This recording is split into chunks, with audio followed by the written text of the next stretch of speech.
Hi అండి, welcome to my channel బ్రోసిస్ vlogs Vizag. ఈరోజు వీడియోలో అయితే గోధుమ రవ్వతో ప్రసాదం చేస్తున్నాను అనమాట. ఇదైతే అన్ని పూజలకి ఉపయోగపడుతుంది. ఏ పూజకైనా ఇది ఉంటే బాగుంటుంది. అందరూ ఇష్టంగా తింటారు కూడా, పిల్లలు కూడా. ఈ ప్రాసెస్ అయితే నేను 1/2 kg గోధుమ రవ్వ అయితే తీసుకున్నాను. అది మళ్ళీ కొలిచాను అనమాట. ఎందుకైనా అంటే వాటర్ అవి వేయడానికి ఈజీగా ఉంటుందనేసి కొలిచాను అనమాట. 2 glasses వచ్చింది రవ్వ అయితే. ఇదైతే సిమ్లోని గోల్డెన్ బ్రౌన్ కలర్లో వచ్చేలాగా వేపుకోవాలన్నమాట. చూడండి, నేనైతే ఈ విధంగానే వేపుతాను. రవ్వలాడుకి కూడా ఇలాగే వేపుతాను నేను. అలా అయితేనే బాగుంటుంది. ఇలా వేపడం వల్ల ప్రసాదం బ్రౌన్ కలర్లో వస్తుంది అనమాట, వైట్గా లేక. ఇలా వేపుకున్నదేమో పక్కకి తీసేసుకోవాలన్నమాట. చూడండి, ఈ బాక్స్ అయితే నాకైతే చాలా ఉపయోగపడుతుంది. డ్రై ఫ్రూట్స్ అన్నీ ఫ్రిడ్జ్లో పెట్టేసేదాన్ని. ఎవ్వరు తినేవాళ్ళు కాదు, కనిపించవు కదా. ఇవైతే అన్నీ ఇలా వేసేసి డైనింగ్ టేబుల్ మీద పెడుతున్నాను. ఇదైతే మా పక్క షాప్లోనే తీసుకున్నాను. 99 రూపీస్ ఎంతో తీసుకున్నారనమాట. జీడిపప్పు అందరికీ రావాలనేసి నేనైతే ముక్కలా కట్ చేస్తాను. కొనేటప్పుడు కూడా బద్దలుగా ఉంటుంది కదా, అది ఉంటే ఇచ్చేయమంటాను నేనైతే. ఎప్పుడు ఒకరి దగ్గర తీసుకుంటాం అనమాట జీడిపప్పు, అది డ్రై ఫ్రూట్స్ అన్నీ. ఇవైతే నేను చిన్న చిన్న ముక్కలుగా కట్ చేసుకుంటే అందరికీ వస్తుంది కదా, అందుకని నేను చిన్న చిన్న ముక్కలుగానే కట్ చేస్తాను. ఎందులో వేసినా నాకు ఎందుకో అలా అలవాటు. మరి అందరూ ఎలా చేస్తారు అంటే పెద్ద పెద్ద వేసేస్తారనమాట. ఇందులో అయితే జీడిపప్పు కిస్మిస్సే వేసాను, బాదం పప్పు అది వేయలేదు. మేమైతే ఈరోజు వినాయక పూజ చేయించుకున్నాం అన్నమాట, బుధవారం. దీనికోసం అయితే 2 ప్రసాదాలు అయితే చేశాను నేను. లక్కీగా అదే రోజు దీపారాధన అన్నమాట, మా పూజ జరిగిన రోజే.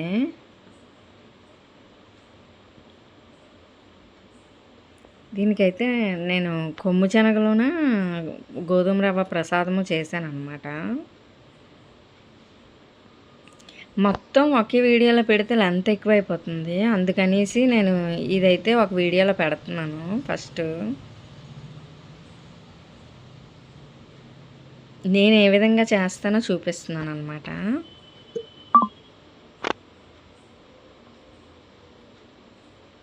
½ kg రవ్వకి 1 kg షుగర్ కావాలన్నమాట. చూడండి, జీడిపప్పు ఈసారి అయితే కొంచెం బాగాలేదు. అడిగాను, నిన్న వచ్చారనమాట ఆయన.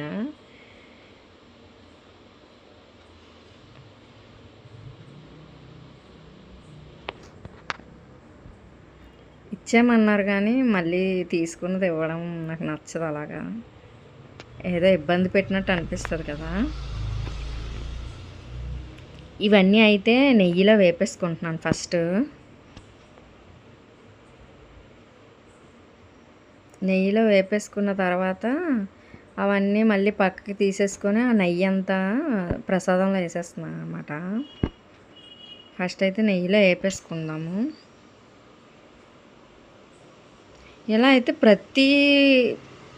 ప్రతి ఒక్కరికి చిన్న ముక్కైనా వెళ్తుంది కదా, అందువల్ల అనమాట నేను అలాగే చేస్తాను.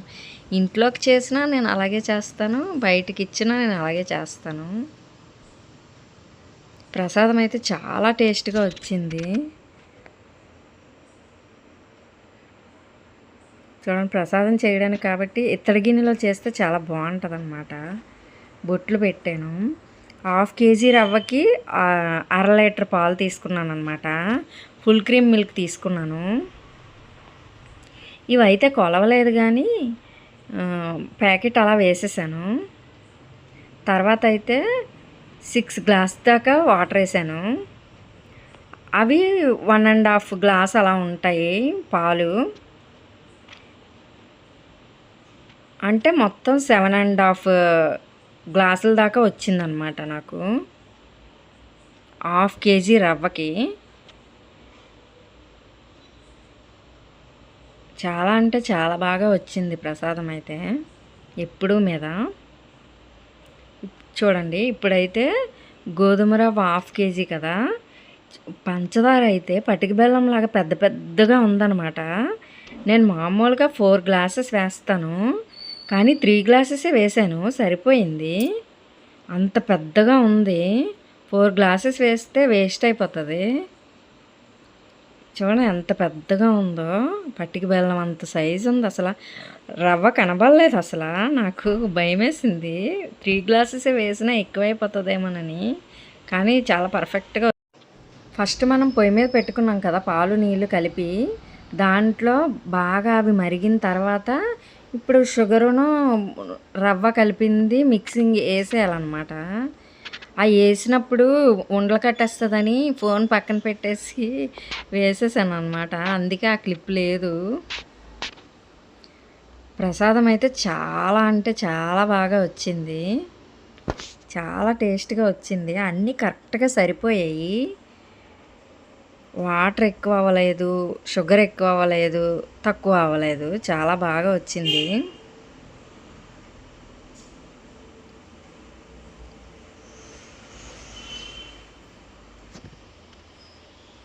అలా కలుపుతూ ఉండాలన్నమాట, లేకపోతే ఉండలు కట్టేస్తుంది కదా. కొంతమంది పాలు వెయ్యరు అసలు. పాలు వెయ్యకపోతే నీళ్ళు ఒక్క దాంట్లోనే అదొక వేరే టేస్ట్ వస్తుంది. కొంచెం నీటిలో ఉడకబెట్టినట్టు ఉంటుంది అన్నమాట, నాకు నచ్చదు అలాగా. చూడండి ఫస్ట్ వేపినవేమో ఒక పళ్ళెంలోకి తీసేసుకున్నాను, తీసేసుకొని మిగతా నెయ్యి అంతా అందులో వేసేసుకుంటున్నాను అన్నమాట. ఉడికే దాంట్లో నెయ్యి వేసేస్తే బాగా ఉడుకుతుంది కదా, అందుకని అందులో వేసేసాను అనమాట.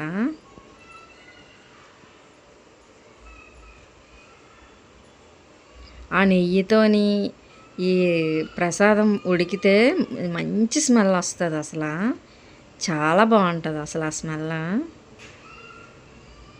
మీరు ఎలాగ చేసుకుంటారో కామెంట్ సెక్షన్లో కామెంట్ చేయండి. నేనైతే ఎప్పుడు ఇలాగే చేస్తాను, పూజలప్పుడనే కాదు, తినాలనిపించినప్పుడు చేస్తూ ఉంటాను. మా హస్బెండ్కి పిల్లలకి చాలా ఇష్టం.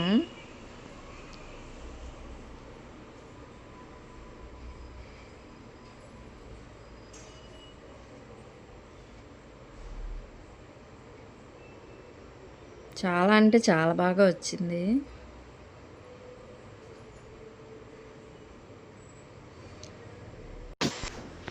ఇప్పుడైతే యాలకులు దంచుకొని వేసేస్తున్నాను, మిక్సీ వేసేంత టైం లేదనమాట, 2 రకాల ప్రసాదాలు కదా. బాగా ఉడికిన తర్వాత అయితే స్టవ్ ఆపేసుకొని జీడిపప్పు అవన్నీ వేసేసుకోవడం. వీడియో నచ్చితే లైక్ చేయండి, షేర్ చేయండి, సబ్స్క్రైబ్ చేయండి. Thank you for watching బ్రోసిస్ vlogs Vizag.